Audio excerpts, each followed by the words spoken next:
ज्योति जी पूछ रहे हैं कि निष्काम भक्ति में बाधाएं क्यों आ जाती हैं?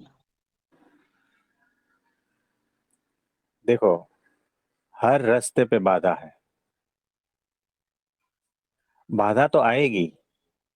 हमें उस बाधा का क्या लेना देना, उसको हटा देनी है। अगर हमारा ध्येय स्पष्ट है ना, तो बाधा हट ही जाएगी। देखो, मुझे बताओ, बंदूक में से अगर गोली निकलती है तो जितनी भी बाधाएं आती है उसको आर पार कर जाती है या नहीं, बताओ। बाधा तो है ही यहाँ पर। ये जीवन बाधा युक्त ही है। हर जगह पर बाधा है। कुछ भी कार्य करने जाओगे ना तो बाधा तो आएगी ही। क्यों आती है ऐसा नहीं है, आती ही है और है ही। इतना समझ के रखना है। तो हर चीज, हर ध्येय के पीछे रास्ते में बाधा ही है ही। लेकिन हमारा फोर्स कितना है ना, उसके ऊपर है। देखो, हम एक छोटा सा पत्थर अगर मारते हैं तो छोटी बाधा आती है तो वो पत्थर वहीं अटक जाता है। लेकिन अगर बंदूक की गोली से हम अपने ध्येय को स्पष्ट करके अगर चलाएं तो वो गोली जो है ना, जितनी भी बीच में बाधाएं हैं ना, सारे को आर पार करके वहां पहुंच जाएगी।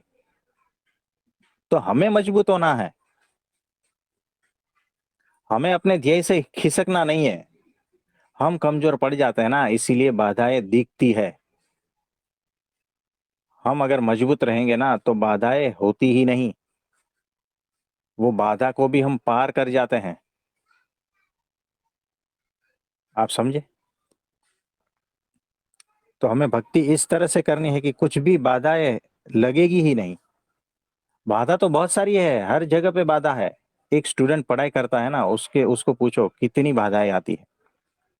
सुबह से शाम तक अगर वो पुस्तक लेकर बैठता है ना, तो भी है ना, भीतर की बाधाएं, बाहर की बाधाएं, भीतर के विचार, भीतर के भाव, है ना, फिर वो शरीर के भाव, है ना, वो आराम से बैठ नहीं पाता है। कभी इधर ये होता है, कभी वो दुखता है, कभी वो दुखता है।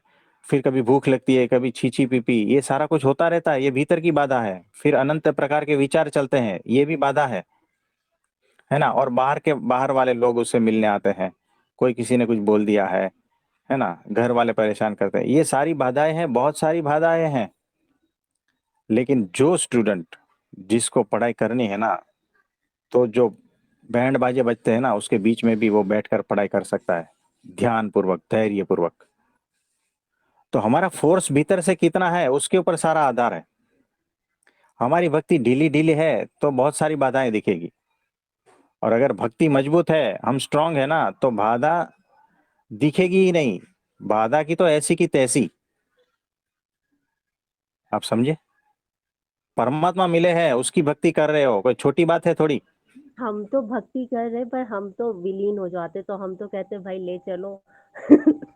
हमें तो वही पसंद है। अब तो पर वो होता है ना, थोड़ा सा मोह दिखता है चारों तरफ, अरे ये हमें तो कोई प्रॉब्लम नहीं। हाँ जी, हाँ जी।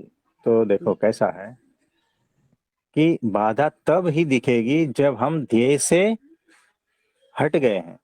हमारा ध्येय जब स्पष्ट नहीं होता है ना, तब बाकी सारी बाधाएं घेर लेती है हमें। और फिर बहानेबाजी चालू हो जाती है।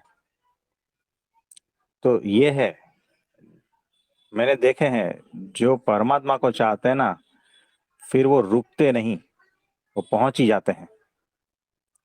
फिर वो पूछते भी नहीं है कौन सा आवरण, अरे आवरण के आर पार निकल जाते हैं। उसका फोर्स इतना होता है। जिसको परमात्मा चाहिए ना, उसको कोई आवरण नहीं नड़ते। नड़ते यानी मतलब बीच में बाधा नहीं उत्पन्न करते, आर पार निकल जाते हैं। वैसे होते हैं बंदूक की गोली की तरह।